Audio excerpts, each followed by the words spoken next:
Salaamullaahi calaykum dhammaan saaxiibada qiimaha ee qadarinta naga mudan oo idilkiinba meel kastoo caalamka ka joogtaan kuna soo dhawaada falanqeyn aan kaga hadli doono horyaalka English Premier League oo daha lagu rogay xilli ciyaareedka 2022-2023. Horyaalka ayaa lagu daafuray labada kooxood ee kala ah Crystal Palace iyo weliba Arsenal.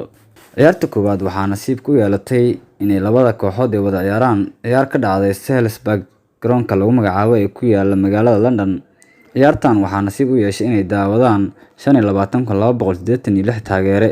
Arsenal ayaa sanadkan u muuqata mid meel fiican gaari karta maadaama sanadihii lasoo dhaafay oo dhan ay ku dhameysanaysay boos liita.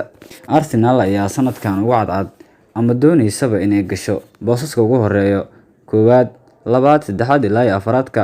Goolka koowaad ee kooxda Arsenal xilli ciyaareedka 2022-2023 waxaa u dhaliyay xiddiga lagu magacaabo Gabriel Martinelli kadib daqiiqadii 20aad uu caawin ka helay Alexander Zinchenko oo dhanka City ka yimid. Iyadoo ciyaarta qaybta hore lagu kala nastay gool iyo eberkaasi, markii dib la isku soo laabtay labada kooxood ayaa sameeyeen dadaallo waaweyn oo ay goolal ay ku doonayaan, balse uma suurtagelin kooxda Crystal Palace inay shabaqa gaarto. Mar kale kooxda Arsenal ayaa goolka labaad heshay kadib xiddiga lagu magacaabo Saka oo shoot weyn ku gamay goolhayaha ayaa waxaa madaxa isaga dhuftay daafaca kooxdaasi Marc Guehi. Xiddiga lagu magacaabo 85 daqiiqo ciyaartan 2-0 ayuu ka dhigay xiddiga kooxda Arsenal Bukayo Saka oo kubaddaasi ka dambeeyay maadaama uu isaga lugtiisa ku laaday. Ciyaarta ayaana ku ilaatay labadaas gool oo ay kooxda Arsenal hoggaanka ay kula wareegtay.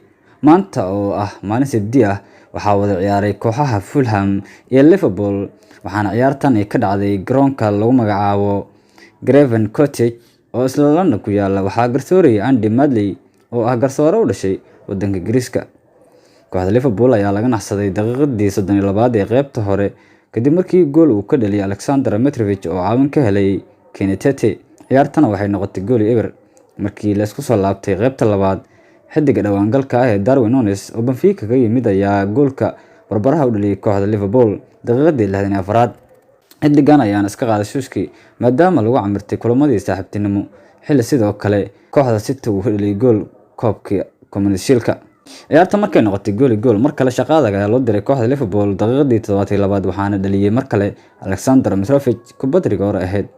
Ciyaarta ayaa noqotay 2-1, mar kalena shaqo adag loo diray kooxda Liverpool, balse daqiiqadii 80aad nasiib ay leedahay Liverpool maadaama ay heleen goolka barbaraha, waxaana ay ku sigteen in laga adkaado. Mohamed Salah ayaa dhaliyay daqiiqadii 80aad, Darwin Núñez ayaana gacan ku lahaa kubaddaasi. 2-2 ayay ku ilaatay.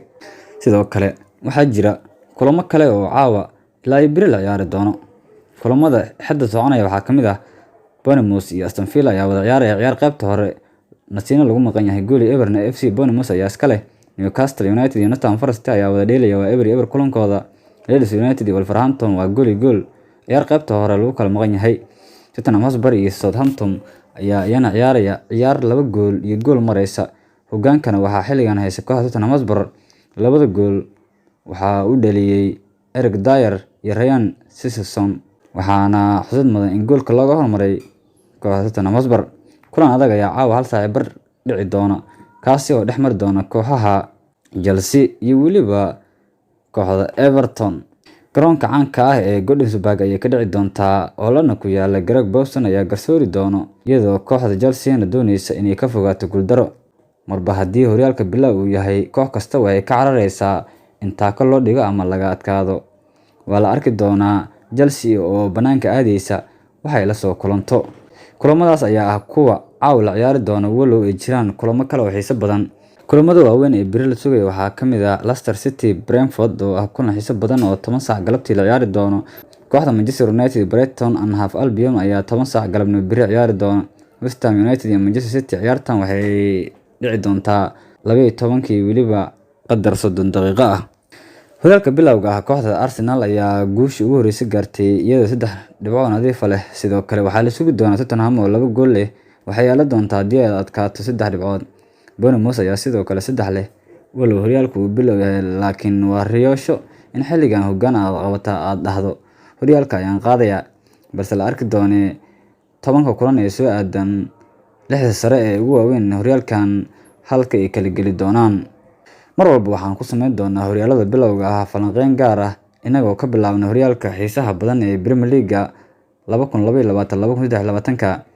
Natiijooyinkan iyo weliba waxa dhici doona iyo waxyaabo badan oo ku saabsan kubadda cagta ayaan halkan iskugu soo gudbin doonaa. Waxaan idin xasuusinaynaa oo iska codsanaynaa inaad subscribe ii saartaan channelka.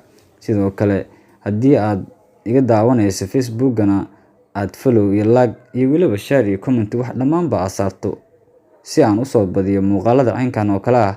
Waa ii dhiirigelin inaad mar walba ila socotaa. Tan iyo intaan kulmi doono muuqaalkan xiga waxaan iskaga tegayaa sidaas iyo ammaan Allah.